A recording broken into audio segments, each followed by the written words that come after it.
Boker Tov, dans Parashat Toledot, on nous raconte un peu sur la vie de Yitzhak. Il y a le moment de famine en Israël. Yitzhak a envie de faire ce que son papa a fait, d'aller en Égypte. Il s'apprête à voyager, il quitte Kiryat Arba, Hébron, et il veut se rapprocher de l'Égypte. Il va vers Beersheba. Akadosh Baruch Hu se dévoile à Yitzhak, qui lui dit Gourba Aretzazo, il faut que tu t'installes ici, il ne faut pas que tu descendes en Égypte. Ne va pas en Égypte.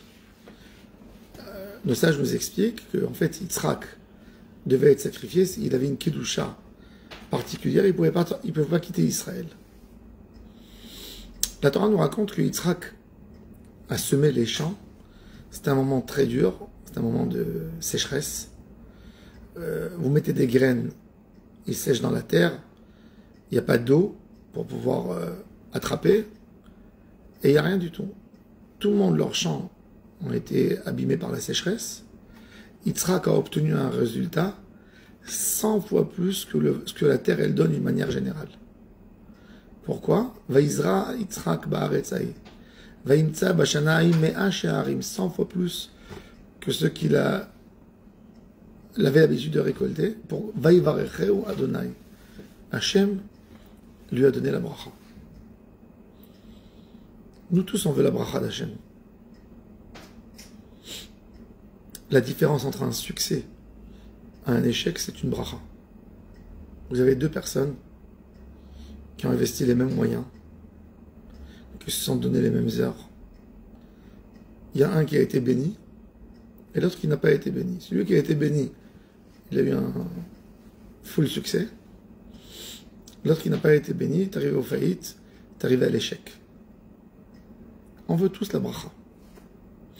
Qu'est-ce qu'il faut faire pour avoir la bracha?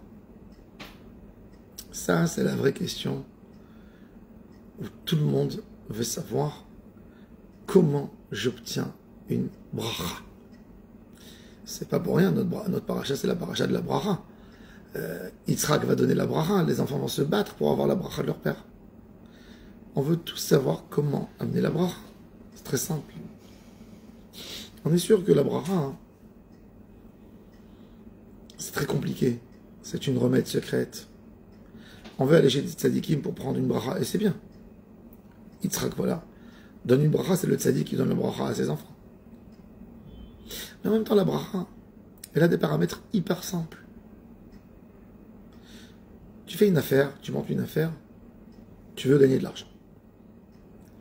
Akadosh Baruch Hu lui aussi veut que tu gagnes.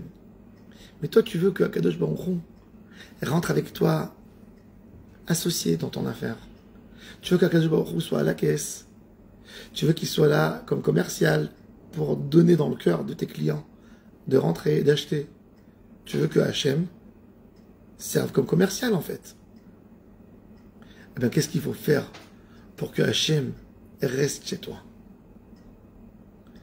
Il faut que Hachem se plaît chez toi. Tu ne pourras jamais avoir une bracha d'Akadosh Baruch Hu si ce que tu fais chez toi dans ton affaire ne plaît pas à Hachem. Le succès vient quand tu as envie que Hachem soit à l'aise chez toi. Quand tu veux que Hachem se sente bien chez toi. C'est là où il y a la bracha. Vaïzra Yitzhak ba'aretzaï vaïmtsa bashanaï me'a she'arim. Yitzhak, qu'est-ce qu'il faisait? Une des choses que Yitzhak faisait, c'est dans chaque terrain qu'il possédait, il faisait des puits d'eau pour les passagers. Il y a des gens qui passent, Beersheba. La région, c'était un lieu de passage d'Égypte vers tout le Proche-Orient. Israël, la Syrie, le Liban, etc. Il dit les gens qui vont avec les chameaux, les animaux, les troupeaux et les hommes, je veux qu'ils trouvent de l'eau potable. Le travail de Yitzhak, c'était de continuer la mission d'Abraham, de faire des puits. Les Philistins étaient très jaloux de Yitzhak et ils lui bloquaient les puits. Et chaque fois, il allait autre part pour mettre des puits. La bracha pour mettre Hachem chez toi, il faut que Hachem soit content. Quand on monte une affaire, On a des salariés chez nous. Quand les salariés sont mal payés, quand il y a une personne qui est escroquée, quand il est exploité, Hachem est triste. Tu crois que tu auras la bracha. Tu amèneras sur toi tout à fait le contraire. Et toi, tu te dis, et la personne qui dit, ah ben voilà, j'ai bien négocié. J'ai rabaissé. Mon salarié, je lui ai enlevé 500 shekels par mois, tu vois, dans l'année, ça fait 6000. Il croit qu'il a gagné.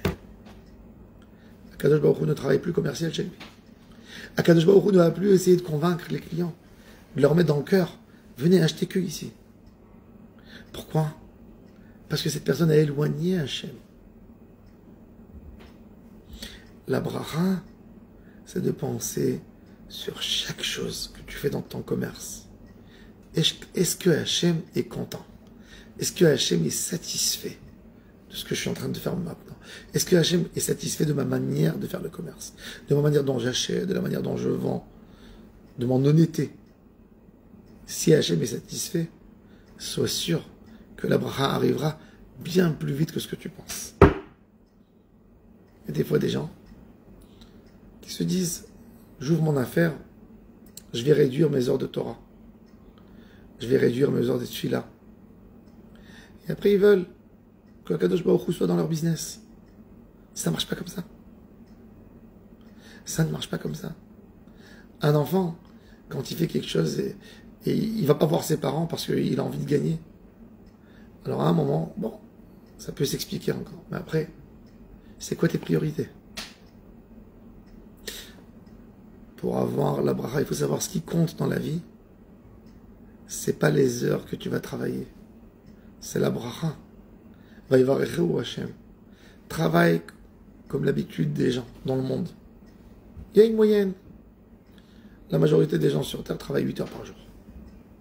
Tu crois que ton succès va venir parce que tu as travaillé 14 heures par jour? Hier, j'ai parlé avec quelqu'un qui m'a raconté sur son frère qui travaillait 16 heures par jour. Il est mort à 45 ans. Il a perdu la famille, l'entourage, le voisinage, tout. Parce que pour lui, le travail, avant tout, le plus important, c'est le travail. Travaille 8 heures, comme tout le monde. Et ces 8 heures, ça doit être 8 heures propres, de noblesse, d'une honnêteté, d'un commerce. 8 heures qui ont précédé l'étude de Torah, qui vont suivre après de la bienfaisance. Quand tu es bon avec Hachem, tu es bon avec tout le monde. Tu es bon à la maison.